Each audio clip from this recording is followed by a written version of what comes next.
Gigising Pilipinas! Magandang umaga kay Senate President Sherwin Gatchalian. Hi sir, magandang umaga po. Good morning, Alvin. Magandang umaga sa iyo. Opo, ako po ay sumasakit yung dibdib ko sa nangyari dun sa Tacloban City, Senator. Nilalagay ko yung sarili ko sa tatay at sa magulang. Hawawa po. I understand yung Senado po ay mag-iimbestiga. What do you intend to achieve sa inyong investigasyon, Senator?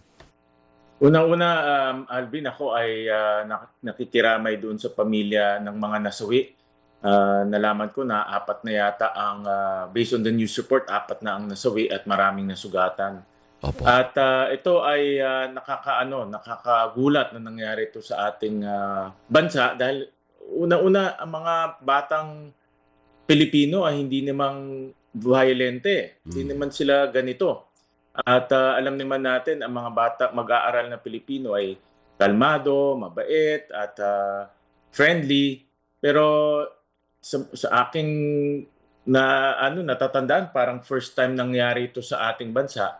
Kaya nakikita ko meron talagang nag-iimpluwensya ng hindi maganda sa ating mga mag-aaral dahil hindi ito first time. Meron rin nangyari sa Cavite, may nangyari na sa ibang lugar. Opo. Na mga kaharasan na talagang hindi nating inaakala mangyari sa ating bansa. What is your position, Mr. Senate President? Kayo po ba ay pabor na ibaba din yung age of criminal liability from 15 ngayon ibaba sa 12 halimbawa or Gs, or gusto nung isang kausap namin kanina 9? Alvin, ang aking pananaw dito ay una ko nang ina-advokasya. At ito yung pag-ban ng social media sa mga 16 years old and below. Kasama na dito yung mga violent na games na pwedeng salihan ng mga bata. Base sa mga news reports at base na rin sa pag-aaral ng kapulisan at binanda rin ngayon ng cybersecurity CICC, yung cybersecurity agency natin, na itong mga social media games, lalo na yung mga napaka-violente, ay nakaka-impluwensya sa mga bata. At ako personally, tingin ko ito ang isa sa mga dahilan kung bakit yung mga mababait nating bata ay nagiging violente dahil nai-impluwensya sila. At dahil itong mga games na ito, Alvin, parang social media ito, pwede ka mag-interact sa mga ibang bata sa buong mundo. Opo. So hindi lang kalaro mo, mga taga-barangay mo, taga-komunidad mo, pwede mong kalaro mga bata sa ibang lugar. Ang problema nga, hindi mo alam kung bata o hindi bata. May mga mabasa ako, yung mga ganitong games, pwede mga matatanda rin kalaro mo na nagpapanggap na bata. So ito yung sa akin, isa sa mga nakikita kong sanhi bakit nagkaganito. At isa sa mga tinutulak natin ay i-ban din mga ganitong applications at social media sa mga 16 years old and below. Alinawin natin, ang gusto mo mangyari ay may social media ban, Mr. SP, sa 16 years old and below o selected lang na mga app and games na sobrang violente? Basta may social media component. No, dahil itong game na ito, may social media component siya. So pwede ka maglaro, pwede ka rin magkaroon ng kaibigan, pwede ka rin mag-share ng mga stories mo kagaya ng ibang social media. Pero yung laro, yung game component, napaka-violente. Kanina research ko sa internet, itong games pala na ito, pwede tinuturuan ng bata magsigarilyo, tinuturuan ng bata uminom ng alak, pati nga drugs tinuturuan. My goodness. At pwede kang pumatay doon sa games. So, kala mo games, pwede kang pumatay. At sa mga bata katulad nitong mga gumawa nitong krimen na 14, 15 years old, na batang-bata pa, nakaka-impluwensya sa kanila. So, ang aking bill na final ko na ito, ay to ban social media for 16 years old and below, kasama na dito yung mga violent games. Po. But are you supportive dun sa panukala naman ni Senator Robin Hood Padilla na ibaba ang age of criminal liability? Ako personal, Alvin, hindi ako sang-ayon dahil sa Valenzuela mayroon kaming bahay pag-asa. At base sa aming mga karanasan sa Valenzuela, isa kami sa nagpatayo nung mayor ako, pinatayo ko yung bahay pag-asa. At maganda yung aming naging resulta doon. Yung mga bata, yung CICL, yung Children in Conflict with the Law, pag binigyan ng tamang edukasyon, tamang gabay, at even spiritual guidance, nare-reforma sila at bumabalik sila sa lipunan na kapaki-pakinabang at nakakatulong sa ating komunidad.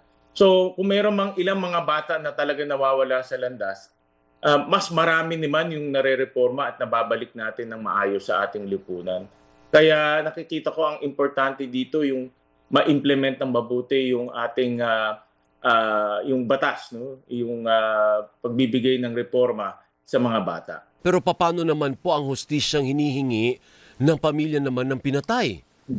Let me just clarify, itong mga gumawa nito, sila ay mapapasok sa bahay pag-asa. Hindi sila yung makakawala, no, hindi sila makakawala. So ipapasok sila sa bahay pag-asa at doon ay bibigyan ng mga intervention programs. Ngayon, pag hindi pa sila talagang nareforma, pwede na silang makulong.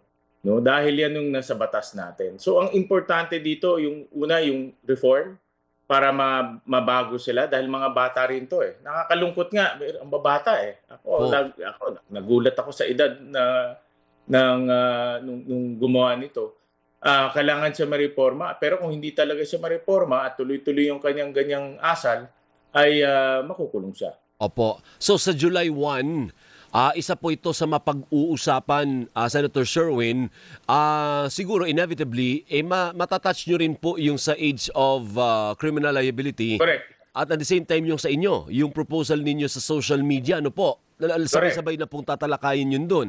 Tama. So titignan natin yung ano ba yung nag-iimpluwensya sa ating mga bata at hindi lang tayo yung bansa na nag-ban ng social media, yung pinaka-latest ngayon sa UK, no, kaka-ban lang nila. So marami ng pag-aaral na napakalaki ng impluwensya, negatibong impluwensya sa bata ang social media at lalo na itong mga violent games. Kasi itong violent games is a form of social media. Maraming social media no? Hindi lang namang Facebook, napakadami. At itong violent games is a form of social media na makikita natin napakasama ang impluwensya sa mga bata. Hindi ho ba dapat ang kinukontrol ni rerendahan natin ay yung mga telco? Ano po? Kasi kagaya yung mga app-based in America yan eh. So dededmahin lang tayo ng taga-Amerika. Ang susi mo ngayon is yung telco na harangin nila yan na wala kang access dapat. Actually, kung magiging ganap na batas na itong proposal na ito, ang gobyerno naman natin may kapangyarihan na iban. No? In fact, ngayon nakaban na siya. Yung cybercrime agency natin ay binan siya temporarily. Pero kailangan of course ng legal basis para tuloy-tuloy ng pagbawalan yan. At nakita ko yan eh. Nakita ko yung mga, to be honest about it, nakita ko sa pamangkin ko pag naglaro sila parang wala nang, silang dalawa na nag-uusap eh. At nakakatakot dito, hindi natin alam sino namang kalaro nila. Kaya nagiging nagiging daan sa mga masasama para magkaroon ng impluwensya sa ating mga kabataan. Teka muna, Mr. Senate President, may time check lang po ako. May dalawang tanong pa po ako at si Doris Bigonya po nandito na eh. Mangungulit po ito. Pero wait lang. 6:58. May opinion kasi, pihit na po ako, may opinion kasi si Senator Robin Hood Padilla na kayo daw dapat ang presiding officer sa impeachment at hindi po ang kung sino man na mahalal po ng grupo. Pag-uusapan yan, sa ngayon ako naman ang presiding officer under the rules. Very clear naman yan sa under the rules. Pero dadating ang panahon na pag-uusapan rin. Opo. Pero paano yun kung ang solusyon i-divide din yung Senate noon? Pag ganun ng kumbaga majority wins din. Not necessarily. Pag-uusapan yan, Alvin. No? So, ng mayorya. Tingnan natin kung ng lahat. Hindi lang ng mayorya o minorya, ng lahat. Pag-uusapan ng lahat. Kaya lang hindi nga po napunta din yung iba. Like the likes of former Senate President Alan Peter Cayetano. Hindi naman po siya, last time hindi po siya pumunta. Nagparamdam na po ba sa inyo, Mr. SP? Hindi. So, darating ang panahon, Alvin. So ayaw talagang sabihin ni Senate President parnayanan Hindi kaya natin. makaka-delay pa rin yun? Hindi, kasi majority naman sila nandun eh. Kasi some of the senators na nasa kabilang side, umattend naman ng hearing last time, Mr. Senate President, di ba? Yes, oo. Andun naman. Okay. Ngayon, yung pre-trial, mukhang nadidelay po nang humihingi po yung prosecution na hanggang Sabado na extension, Mr. Senate President. Hindi ho kaya madidelay yung simula ng impeachment trial? Ang daming dokumento, no? Kaya nga eh. Ang brief sa akin ng clerk of court ay almost 4,000 Yes. documents each side, no? Yes. Dahil sa prosecution, talagang bawat acknowledgement voucher, bawat kontrata, bawat alam naman natin yung kanilang articles, kompleto sa document yung kanilang gustong ipresenta o kinumpleto na yung dokumentong ipapresenta. So isa-isa yung minamark. So titignan natin yung takbo. Nabalitaan ko lang sa news na meron silang mga statement na gustong humingi ng extension. But we're taking this day by day. Yeah. Araw-araw tinitignan namin yung takbo ng pre-trial. Pero kung hindi man po makapagsimula ng July 6, may okay naman ng ibang dates. Ibig sabihin, okay lang naman ma-delay ng konti ang pagsisimula ng impeachment trial para sa inyo. Ang maganda kasi itong pre-trial, papaiksiin yung trial proper. Unlike doon sa corona case na hindi sila nagkaroon ng pre-trial, kung matatandaan natin, during the corona, on the day sila nagmamark or on the during the morning sila nagmamark, ito nakamark na. So pagsalang ng trial proper, tuloy-tuloy na ito. In fact, yung pre-trial order will be the roadmap. Nakasaad na dito yung, let's say, yung kung meron man stipulations, isasaad na nila doon.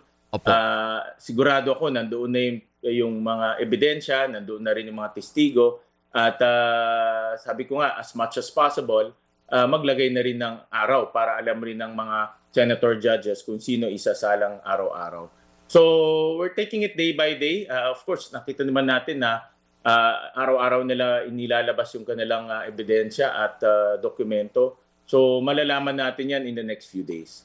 Opo. So, okay lang naman po para sa inyo na ma-delay yung start kasi nakalatag naman na mas mabilis na yung usad dahil sa pre-trial. Mas maganda, itong pre-trial, mahalaga ito dahil in-organize niyo yung trial proper itself. No? Tama. So, in other words, iiksi yung trial proper. Now, as to when, kami ngayon ay nakafocus pa rin doon sa July 6 na umpisa ng impeachment. Okay. Mr. Senate President, maraming salamat po sa Maraming oras po salamat. ninyo. Good luck po Thank sa you. trabaho ninyo. Go, go, go lang. Ha? Thank you po. Thank you. Mabuhay ka. Mr. Senate President, dituloy ako sanay, partner, ano? Mr. Senate President Sherwin Gatchalian. President. Partner, mataas yan, ha? Oo nga. Paalam mo ba sa anong tawag mo doon? Yung, Hierarchy. yung Succession. Succession? Oo. Pangatlo ata ang Senate President. Ganyan ba? Senate President. President. Vice. President siya na susunod. Ah. Biglang umangat si Sherwin sa succession. Oh. Kailangan pala tayong sumipsip dyan.